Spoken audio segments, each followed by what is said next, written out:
අතින් අල්ලගන්න පැතුම්. නිසංග දැන් පැතුම් නිසංග මං කියන්නේ මේ වැව් බැම්ම. එතකොට මේ වැව් බැම්මේ ස්කන්ධිය පිටනේ වැටෙන්නේ මෙන්න මෙතනට. මෙන්න මෙතනට. එතකොට සිරාමල්ලි ඔයා දැන් ඇවිල්ලා ජල ප්‍රවාහයක් වගේ ඇවිල්ලා කැරකි ඇවිල්ලා වදින්න මේ වැව් බැම්මේ. දැන් ජල ප්‍රවාහය මේ වැව් බැම්මේ මේ අහිංසක වැව් බැම්මේ වදින්න යන්නේ. හරි මං ඉන්න මේ මොන ජල ප්‍රවාහයක්ද මේ ජල පැකට්ට ගන්නේ බලපන් ඇගේ හැටි මේ මොකද්ද මේ අපි මෙතනින් යවන්න ඕන ලොකු ජල කඳක් අන්න හරි බලමු හොඳ කඳක් මල්ලි උඩ පැත්තකට යන්න ආම්මට මේ ඉන්නේ බඩු යමන් පුතා කලකේ කලකිලා හැප්පියම් බැම්මේ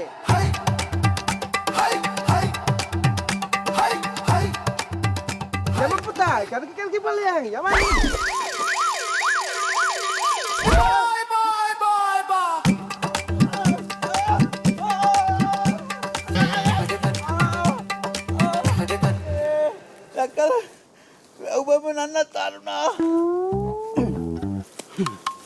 ඔන්න ඕක තමා වැව් බැම්මට උනේ. ස්කන්ධය ගලනවා පීඩනය පිට වෙනවා.